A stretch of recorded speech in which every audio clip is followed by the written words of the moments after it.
C'est parti pour un autre épisode de J'aime ta compagnie, le balado des entreprises ambitieuses qui n'ont pas de département marketing.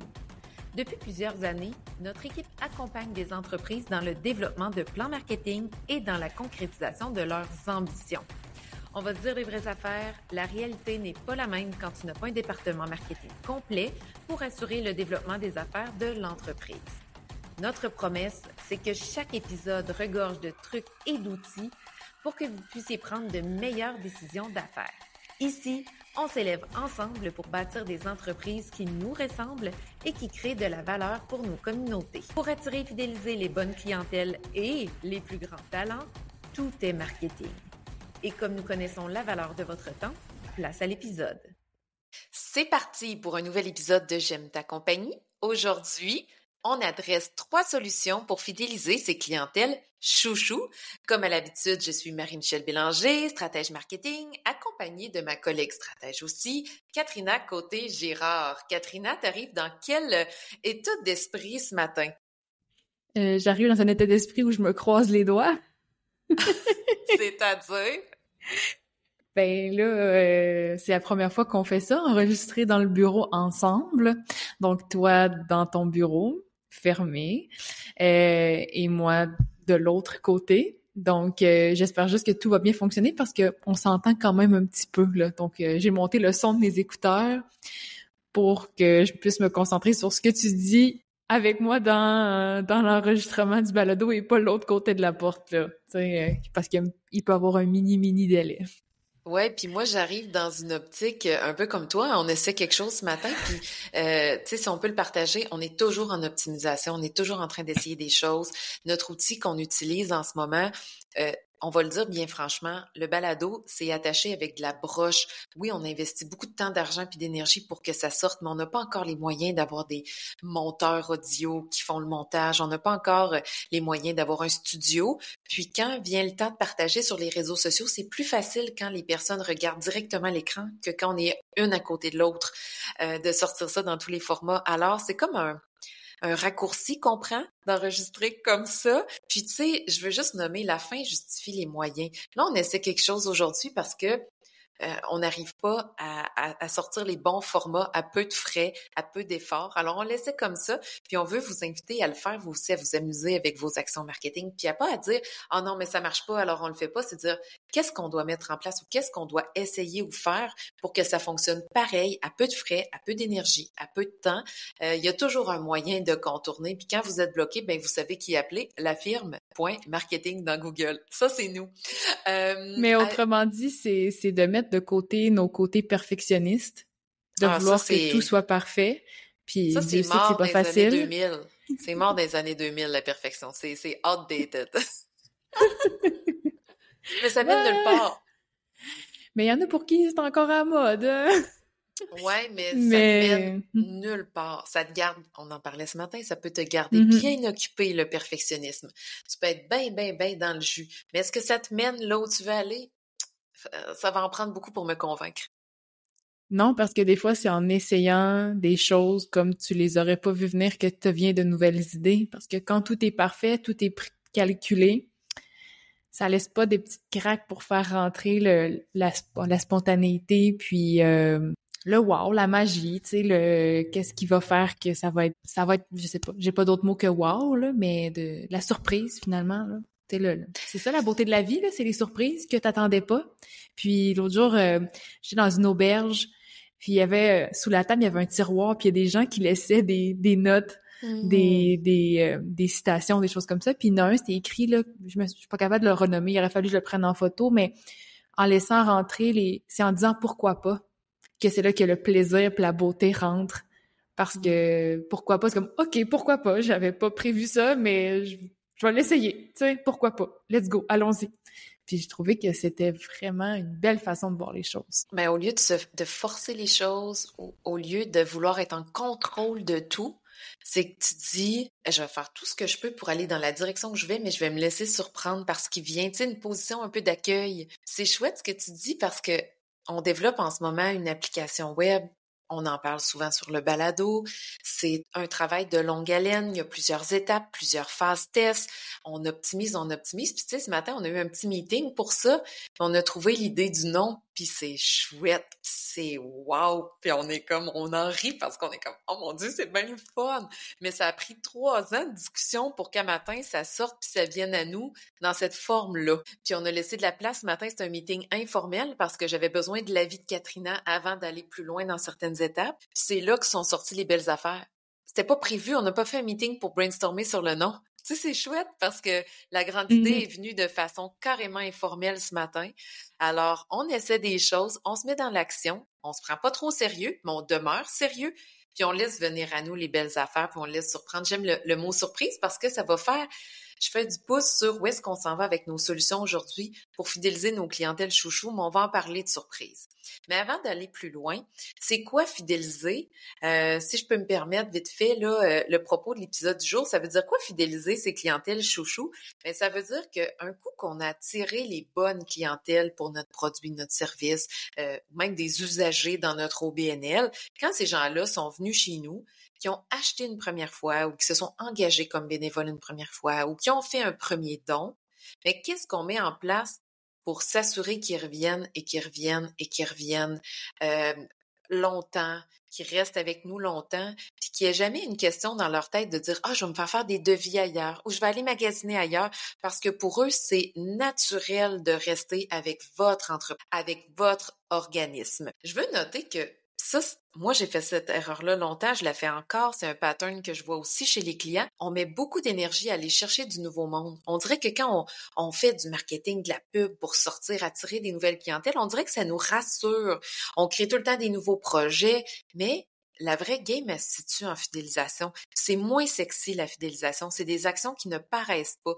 On fidélise pas nos clients chouchous avec des grosses publicités sur le bord des autoroutes qui peuvent, oui, nourrir notre ego, mais c'est pas comme ça qu'on fidélise. Donc, la fidélisation, ça se fait souvent plus en douceur, puis plus dans le, je veux pas dire en cachette, mais ça flash moins publiquement. Ça flash moins sur les réseaux sociaux. Katrina, avant de dire pourquoi c'est important la fidélisation, j'aimerais que tu nous situes dans le parcours client. J'allais l'oublier. La fidélisation, là, parce que c'est un pilier important du parcours client. Puis pour ceux qui sont là pour la première fois aujourd'hui, qui n'ont jamais entendu parler du parcours client, allez retrouver, on va mettre un lien dans les notes de cet épisode-ci vers le billet de blog et le balado qui explique en globalité c'est quoi le parcours client. Mais aujourd'hui, on va aller spécifiquement dans la fidélisation. Alors, où est-ce qu'on se trouve dans le parcours client avant de parler de pourquoi c'est important de s'y intéresser? Ben, on est presque rendu à la fin du parcours client, là. Parce qu'on a réussi à convaincre des personnes d'acheter nos produits et services, que ce soit par de la notoriété, de la découvrabilité. On les a convaincus de sortir la carte de crédit. Puis là, on leur a fait vivre une expérience tellement wow qu'ils ont envie de rester avec nous. Puis là, c'est là qu'on voit la boucle qui s'installe parce que les gens à qui on fait vivre une bonne expérience, ben on les fidélise, ils viennent revivre une expérience avec nous parce que l'objectif, c'est de les faire racheter. Donc là, c'est comme dans notre vidéo qu'on disait avec le parcours client, ben c'est toi qui disais ça, Marie-Michel, tu sais, tout le monde s'accomplit parce que on fait vivre une belle expérience au client, donc ça génère de la valeur pour lui, puis nous, ben ça génère de la valeur pour nous aussi. Donc c'est vraiment là où on se trouve en ce moment dans le parcours client. Donc on est vraiment rendu à la place où on profite de tout ce qu'on a construit finalement.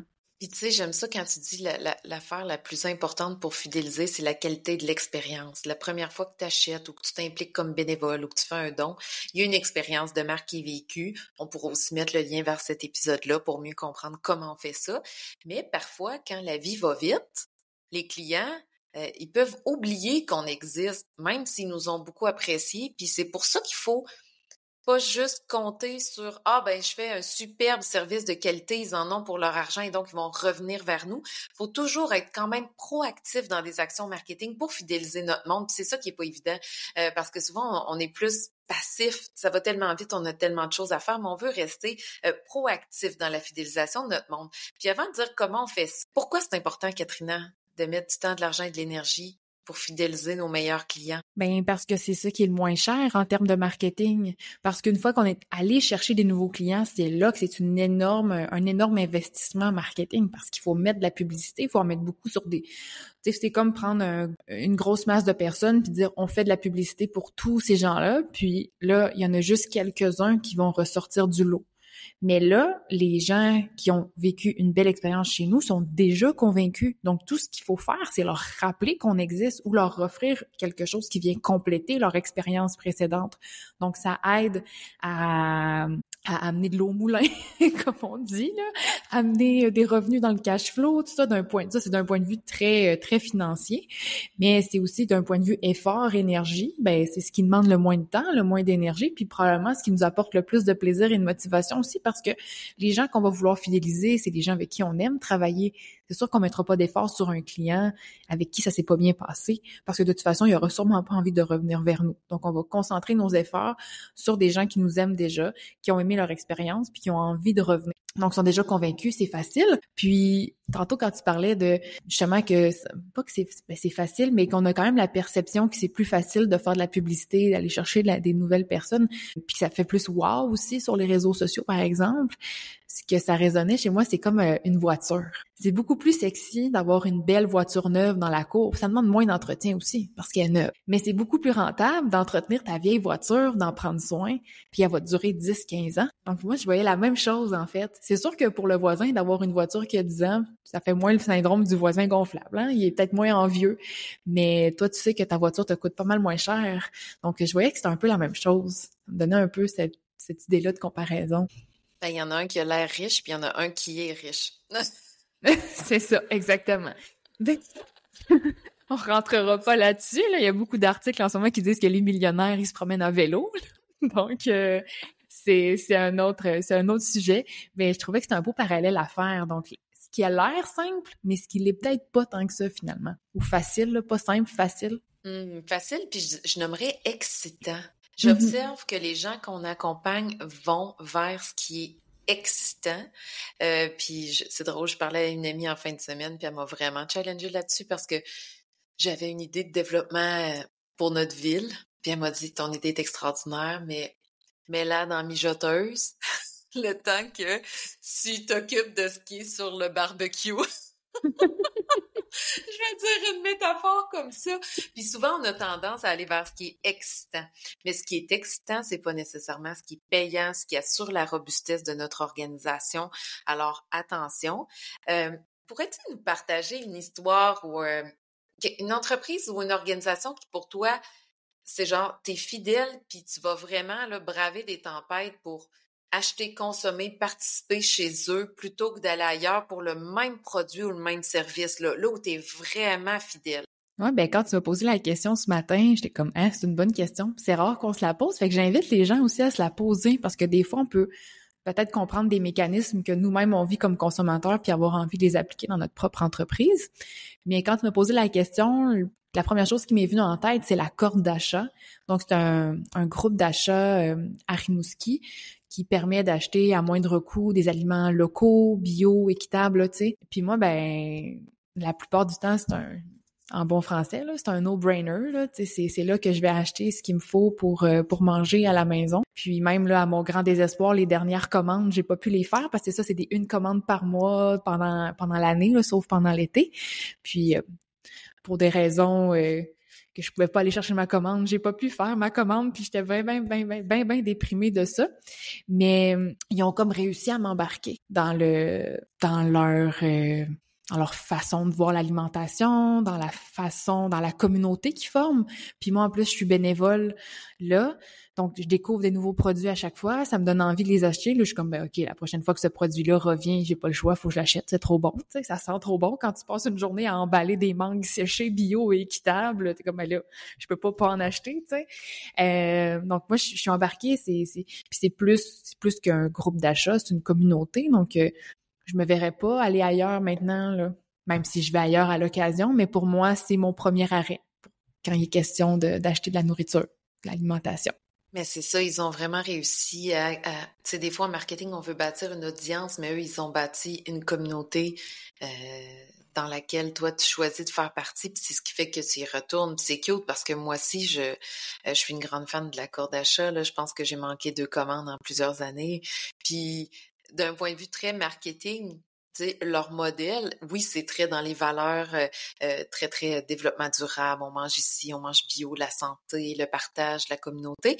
Mais il y a beaucoup de marketing 101 extraordinaire là, parce que c'est un modèle basé, c'est un retainer, donc tu rachètes tous les mois et donc tu reviens à chaque mois quand c'est le moment de la commande. Il y a une date butoir ou en franglais un bon deadline. Donc comme il y a un deadline, ça te pousse à l'action. Faut que tu commandes avant telle date, donc tu le fais. Et tu le fais tous les mois. Puis pour annoncer la date, la période de commande, ben c'est un courriel qui est envoyé. Donc il y a beaucoup dans la conception de l'entreprise, c'est fait pour fidéliser. Puis ceux qui sont en train de nous écouter puis qui sont en train de travailler à des modèles d'affaires, de penser à conceptualiser des modèles d'affaires de récurrence du départ, c'est vraiment brillant. Puis, en fait, de A à Z, c'est une histoire de fidélisation parce que c'est toi, Marie-Michel, qui m'a convaincue d'y aller. Donc, toi, en étant convaincue, t'es devenue une ambassadrice. Puis des clients fidèles, c'est des ambassadeurs. Donc, en t'ayant fidélisé, oups, ils ont réussi à aller chercher une autre personne et sûrement d'autres, parce que t'en as sûrement convaincu plus qu'une.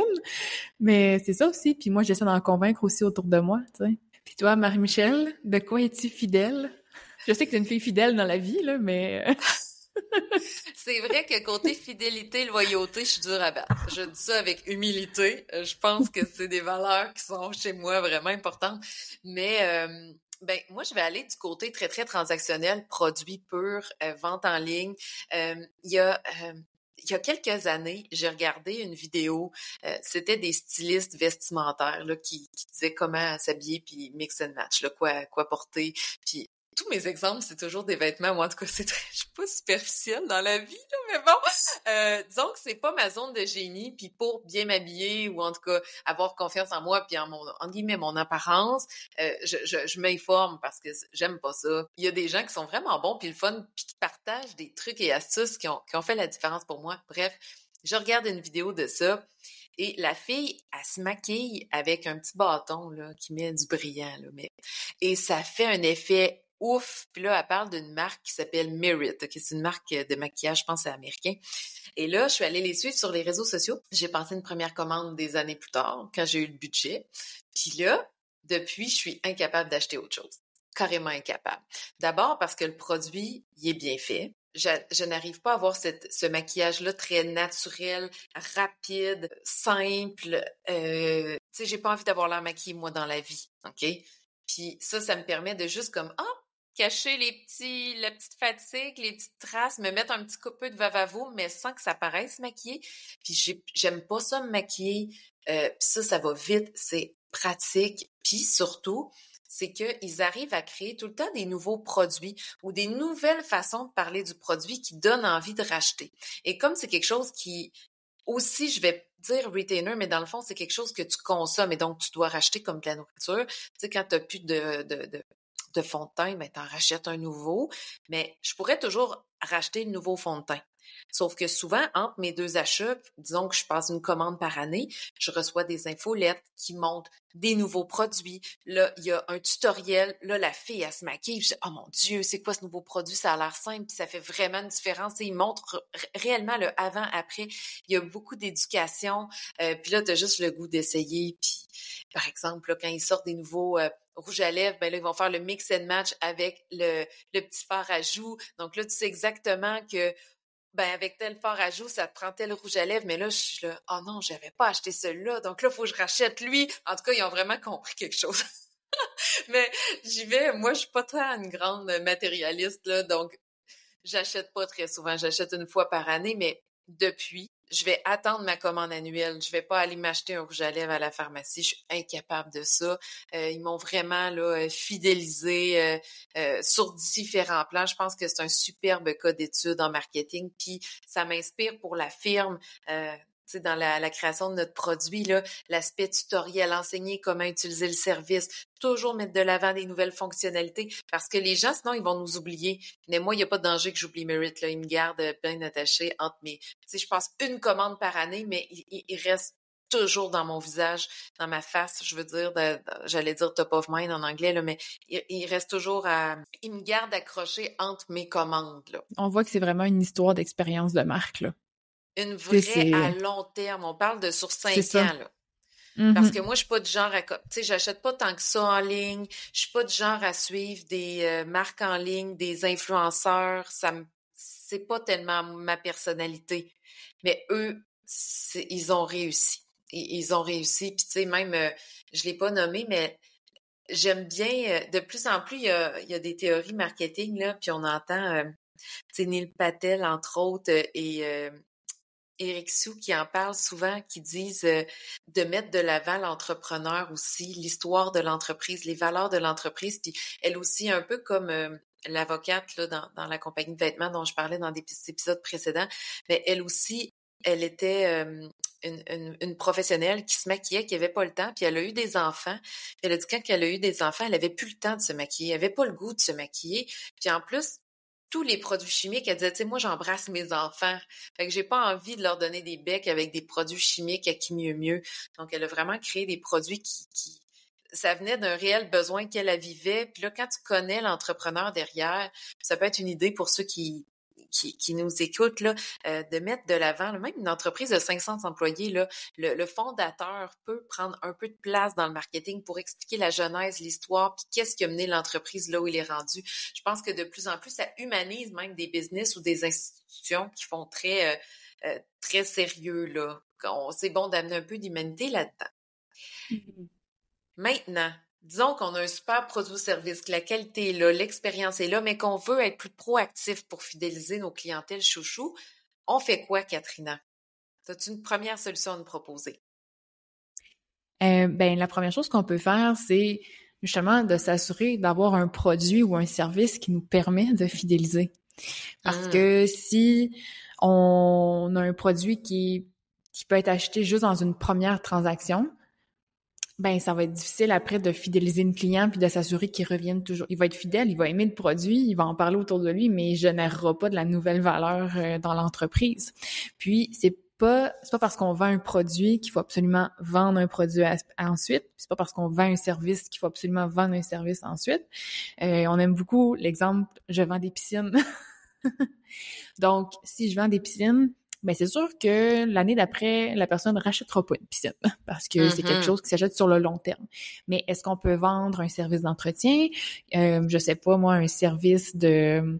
Je connais rien dans les piscines, là, j'en ai pas, là, mais je sais qu'il y en a qui offrent le service là, pour la qualité de l'eau, là, des choses comme ça. Donc, la personne est fidèle envers la boutique qui a acheté le magasin où il a acheté la piscine, mais après ça, il peut aller chercher des services complémentaires ou des produits complémentaires, que ce soit les produits pour l'entretien ou les produits pour jouer dans la piscine, en profiter.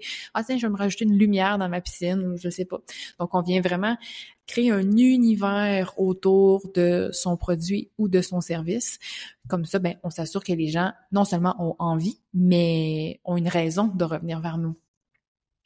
Tu sais, il s'agit pas juste de mettre ces produits-là dans les étalages de ta boutique. C'est ça là qu'il faut comprendre aujourd'hui.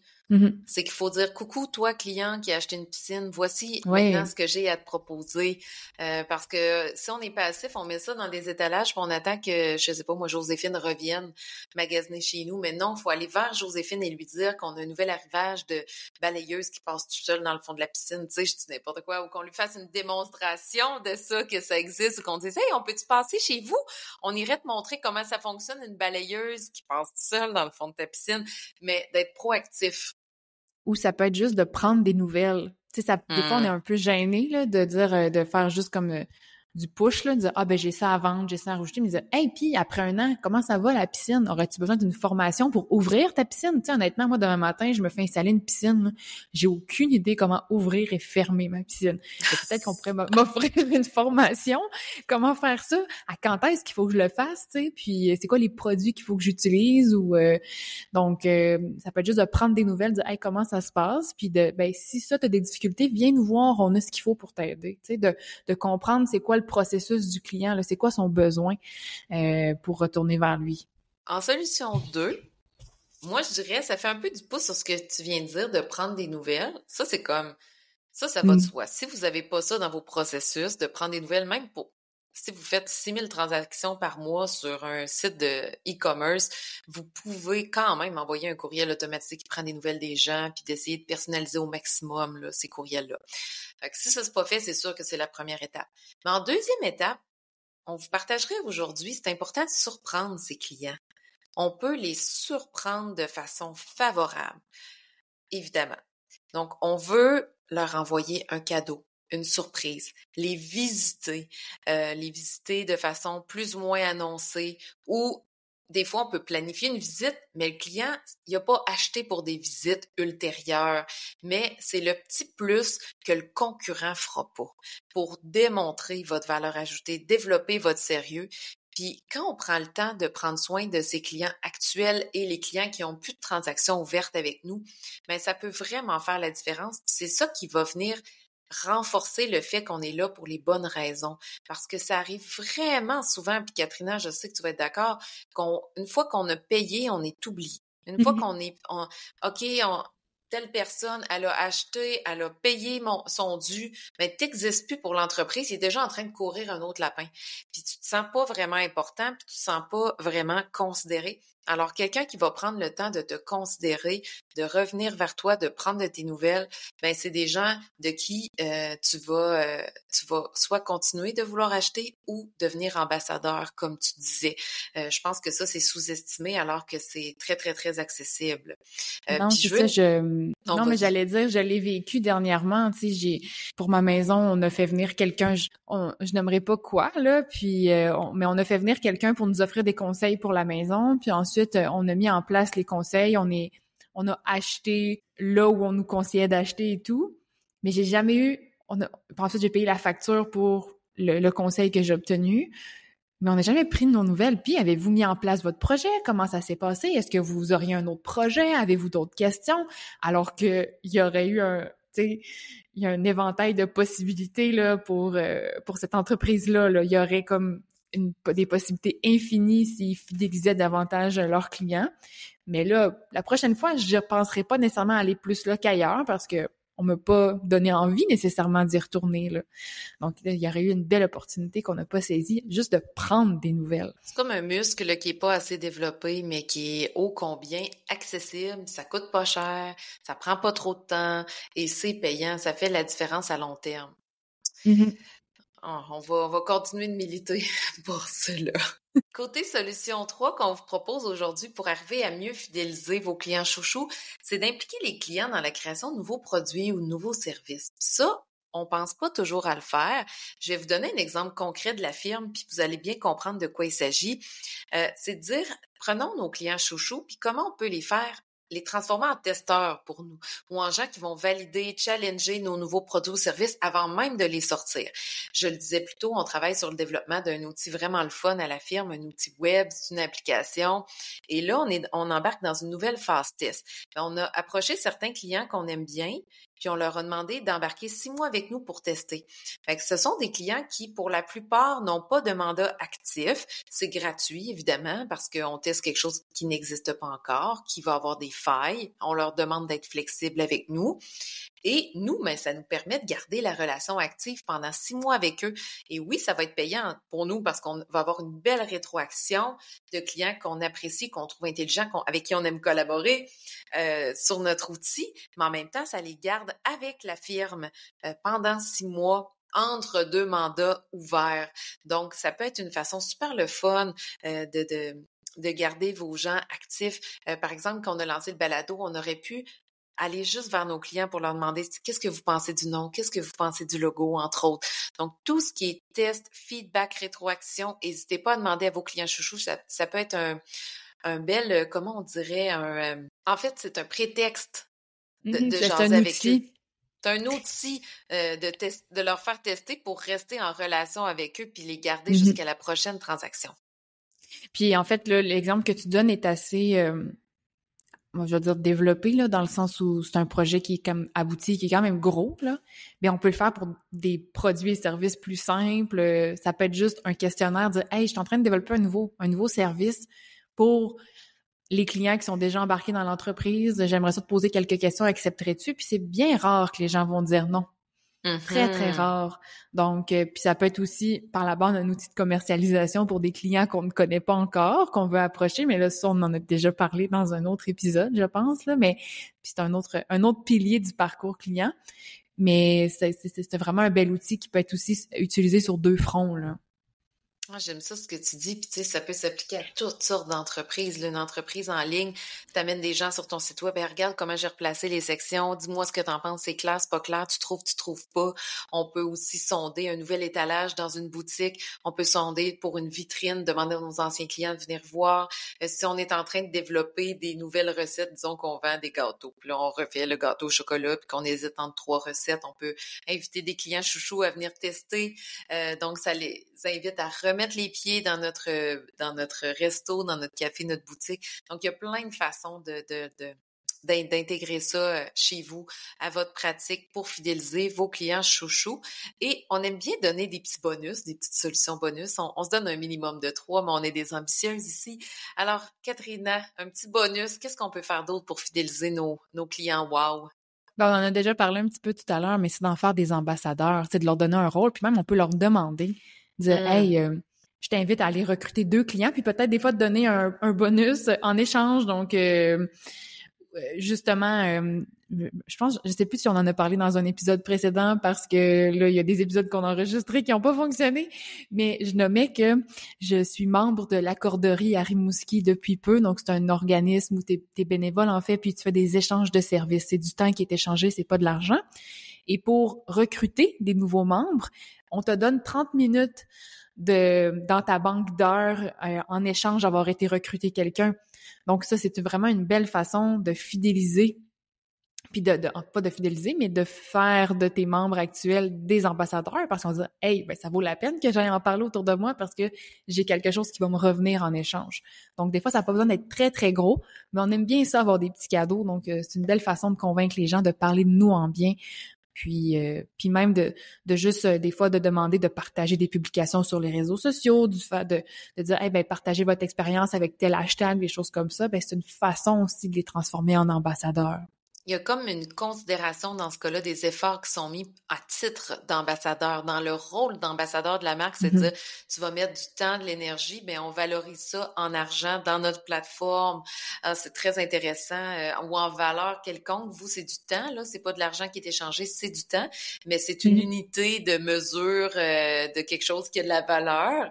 Et on vous en donne en échange. Puis ça ressemble aussi au modèle de, vous savez, quand on voit sur Instagram, là, va acheter tel truc avec mon code promo. Ben, le code promo peut donner une cote à la personne ambassadrice tout en la fidélisant parce que si tu as un code promo quelque part puis tu achètes des produits, tu les endosses, ben tu risques d'être fidèle, puis 2, ben tu es un ambassadeur parce que tu as un gain financier à t'impliquer comme ambassadeur auprès de la marque. Tout à fait. Alors voilà, ça fait le tour de nos belles solutions ce matin pour fidéliser vos clientèles chouchous. Avant de vous rappeler les solutions, soyez proactifs, ne soyez pas passifs en termes de fidélisation. Puis même nous, à la firme, on est obligé de se rappeler, là, tu sais, les appels de fin de mandat, de prendre le temps, prendre des nouvelles. C'est la première affaire qui saute. Tu sais, quand la maison brûle, on prend pas le téléphone pour dire comment tu vas, mais c'est vraiment important de le faire un peu comme s'entraîner ou comme se brosser les dents.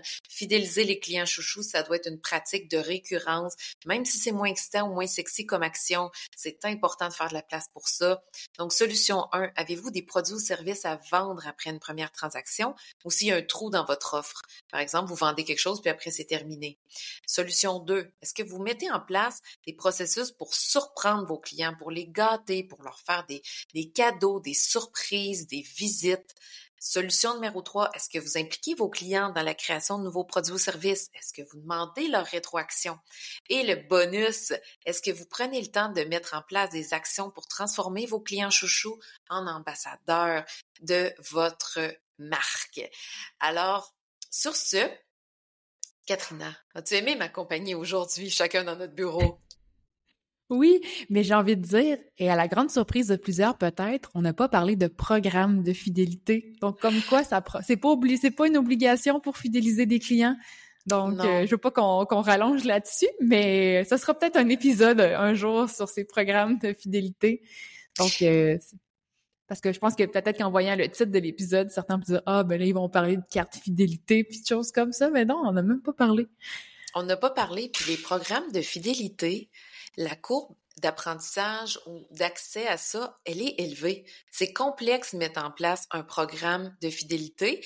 Quand tu n'as pas de département marketing, il y a d'autres actions très accessibles à faire. Puis quand vous allez avoir fait les solutions dont on a parlé aujourd'hui, ben oui, pensons au programme de fidélité comme la SAQ, par exemple, a un superbe programme de fidélité au Québec. Tu sais, c'est un programme qui est étudié puis qui a fait ses preuves, qui est dans la personnalisation des recommandations pour l'individu. Mais faire ça, c'est du temps, de l'argent et de l'énergie. Oui.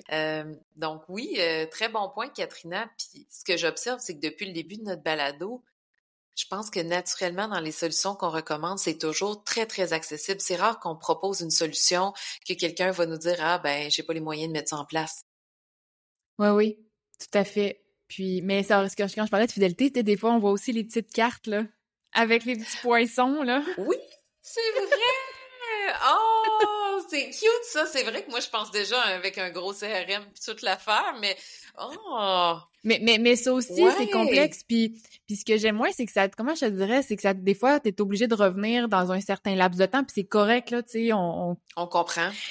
mais il y a d'autres, ce que je veux nommer, c'est que finalement, il y a d'autres façons de fidéliser, tu sais, parce que peut-être quand on parle de fidélisation, on peut l'associer directement à un programme de fidélisation, que ce soit très complexe ou très simple, mais il peut y avoir d'autres façons de faire en sorte que la personne ait envie de revenir chez nous, pas juste pour, quoique, tu sais, les petits cadeaux dont on parlait tantôt, c'est une forme de petits cadeaux, tu sais, après 10 cafés, t'en as un gratuit, mais je trouve ça le fun qu'on fasse voir d'autres éventails de solutions, pas juste celles auxquelles on pense systématiquement, là, quand on entend le mot fidélisation, par exemple.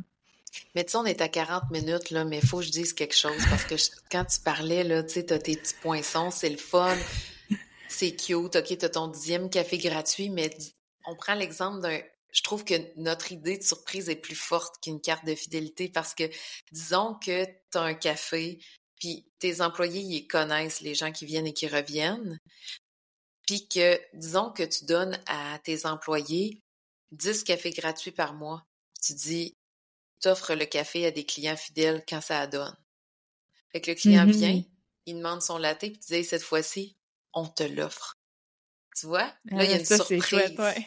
Oui, parce que tu te sens privilégié, là. Tout à Tu sais, fait. hey, Tout à l'autre, il l'a fait. pas eu, moi, je l'ai eu, tu sais. Tout Donc, à fait. je pense que la fidélisation, c'est de créer cette idée-là aussi de privilège, de je suis le seul à avoir ça, je suis le préféré. Ouais. J'ai une Donc, relation c'est... privilégiée où je me sens considérée ou Mm-hmm. puis à la fin de l'année, dans les états des résultats, là, ça va avoir coûté le même nombre de cafés gratuits, entre guillemets, là. Mais Ouais. l'effet va être décuplé si on ajoute l'exposant surprise, en fait, là. C'est Mm-hmm. ça qui a un petit kick de plus. Ah, mais on va dire en anglais, it grows on us. Ouais. C'est le fun de se poser. On est privilégié à la firme avec le balado. On a fait le choix de faire des contenus longs, mais ça nous permet nous aussi de peaufiner ou d'aller plus loin dans nos idées, dans nos perceptions, dans nos façons de voir le marketing. Puis on espère que ça vous parle.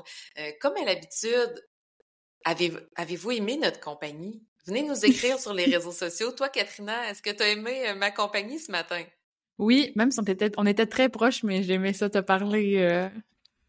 On est vraiment en compagnie l'une de l'autre aujourd'hui. Oui, vraiment.